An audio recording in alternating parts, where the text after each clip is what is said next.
నమస్తే అండి. నేను వసంత. చూసారా, ఇది బూడిద గుమ్మడికాయ సగం ముక్క. అంటే గుమ్మడికాయ పెద్దగా ఉంటుంది, ఒకేసారి ఖర్చు పెట్టలేమనుకున్నప్పుడు మనం వాడుకోవటానికి ఎంత కావాలో అంత తీసుకొని మిగిలింది ఈ విధంగా ర్యాప్ చేసుకొని ఫ్రిడ్జ్లో పెట్టుకోవాలి. ఇలా ర్యాప్ చేసుకొని ఫ్రిడ్జ్లో పెట్టుకున్నట్టయితే మనకు కావలసినప్పుడు వాడుకోవచ్చు. ఇది ఇలాగ 15 రోజుల దాకా తాజాగా ఉంటుంది. ఇప్పుడు మనం ఈ సగం గుమ్మడికాయతోటి ఏదైనా స్వీట్ కానీ, అంటే గుమ్మడికాయతో హల్వా చేసుకోవచ్చు, లేదంటే ఏదైనా కూర కానీ చేసుకోవచ్చు. మనం ఇంకొక వీడియోలో స్వీట్ ఎలా తయారు చేయాలో చూద్దాము. బూడిద గుమ్మడికాయ ఉడియాల కోసం ముక్కలన్నీ ఫస్ట్ బూడిద గుమ్మడికాయని శుభ్రంగా పైన బూడిదంతా పోయేలాగా శుభ్రంగా రుద్ది కడగాలి. తర్వాత ఈ సైజు ముక్కలు కోసుకోవాలి. ఇలా ఈ సైజు ముక్కలు కోసుకున్నట్టయితే మనకి తురమటానికి వీలుగా ఉంటుంది. ఈ విధంగా కోసుకోవాలి. ఇలా కోసుకున్న తర్వాత ముక్కలన్నిటినీ గుజ్జులాగా తురుముకోవాలి. ఈ విధంగా తురుముకోవాలి.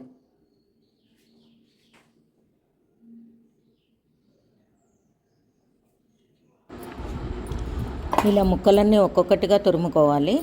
తర్వాత గింజలను చాలా వరకు తీసేయాలి. అక్కడక్కడ గింజలు ఉన్నా పర్వాలేదు. గుజ్జులో నుంచి గింజలన్నిటిని తీసేసి ముక్కలన్నీ మొత్తం ఈ విధంగా తురుముకోవాలి. తురిమేటప్పుడు మధ్య మధ్యలో చేయి తుడుచుకుంటూ ఉండాలి. గుమ్మడికాయలో ఉన్న రసానికి జారుతుంది, కొత్తగా తురిమే వాళ్ళకి ఇబ్బంది. కాబట్టి చేయి తుడుచుకొని మంచిగా చేస్తూ ఉండాలి.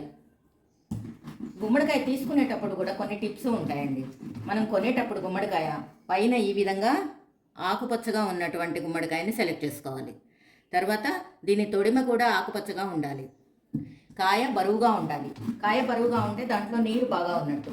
కాయ తేలికగా ఉండి తెల్లగా ఉన్నట్లయితే దాంట్లో నీరు ఉండదు, మనకి కోయటానికి కానీ తురమటానికి కానీ వీలుగా ఉండదు. కొనేటప్పుడు ఇవన్నీ చెక్ చేసుకొని తీసుకోవాలి.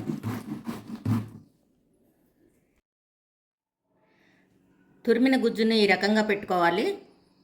ఒక పల్చటి గుడ్డలో వేసుకొని కొంచెం దీన్ని మూటలాగా చేసుకొని చిల్లుల గిన్నెలో పెట్టి 10 నిమిషాలు ఉంచాలి. ఇలా చేసుకోవాలి. ఇలా పిండేసినట్టయితే కొంత నీరు పోతుంది, కొంత నీరు పెట్టి ఉంచాలి. తురిమిన గుజ్జు ఏదైనా ఒక చిన్న గ్లాసు కానీ గిన్నె కానీ కొలత పాత్ర తీసుకొని దీంతో ఎన్ని గ్లాసులు అవుతుందో చూసుకోవాలి. ఇది ముందు రోజు రాత్రి కూడా చేసి పెట్టుకోవచ్చు.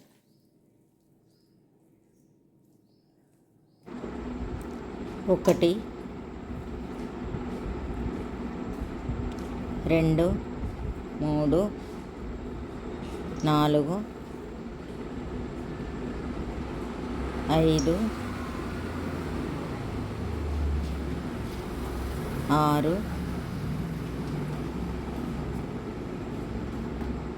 7.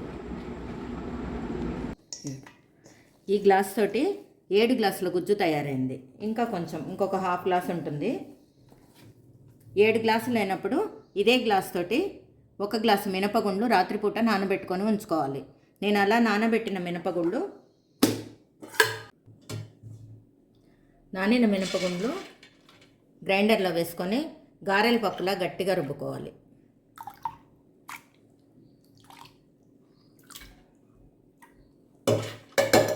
దీంట్లోకి నీరు అవసరమైనప్పుడు గుమ్మడికాయల నుంచి తీసిన నీరుని కొద్ది కొద్దిగా పోస్తూ వాడుకోవాలి.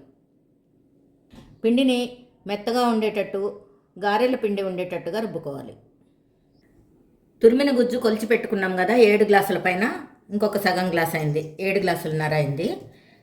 ఈ గుజ్జు ఇలా పెట్టుకోవాలి. మనం గ్రైండ్ చేసుకున్న పిండి ఈ విధంగా ఉండాలి. పిండి కరెక్ట్గా ఉంది లేనిది చూడాలంటే కొద్దిగా పిండి తీసుకొని ఇలా నీళ్ళ గిన్నెలో వేయాలి. నీళ్ళ గిన్నెలో వేస్తే పిండి ఇలా తేలుతూ ఉంటుంది. అప్పుడు పిండి కరెక్ట్గా మెదిగినట్టు అర్థం.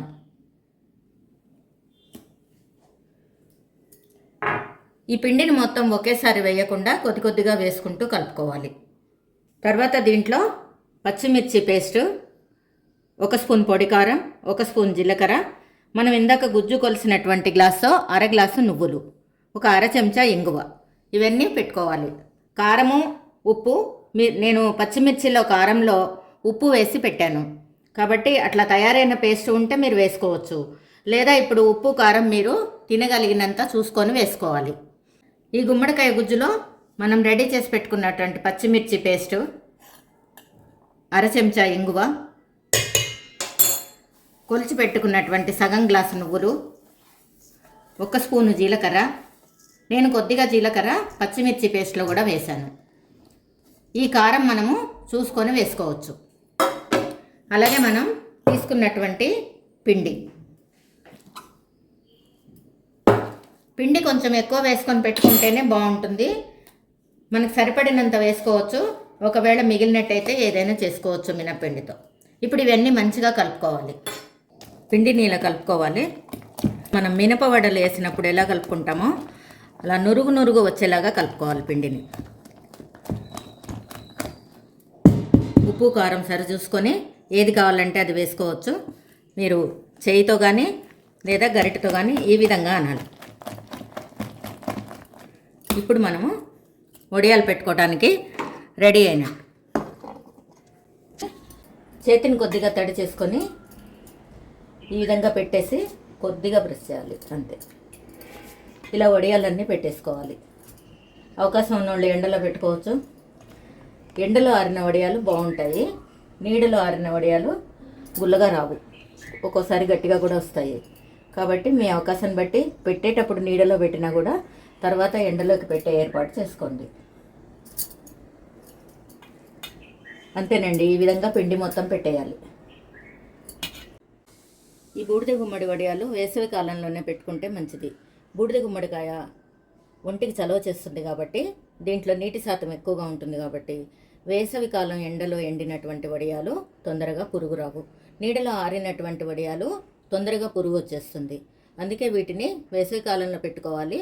ఎక్కువగా తినడానికి కూడా వేసవి కాలంలోనే తినడానికి ప్రయత్నం చేయాలి. వేడి అన్నం, ముద్దపప్పు, వేడి నెయ్యితో చాలా రుచిగా ఉంటుంది. చూసారు కదండి గుమ్మడికాయ వడియాలు ఎలా పెట్టాలో.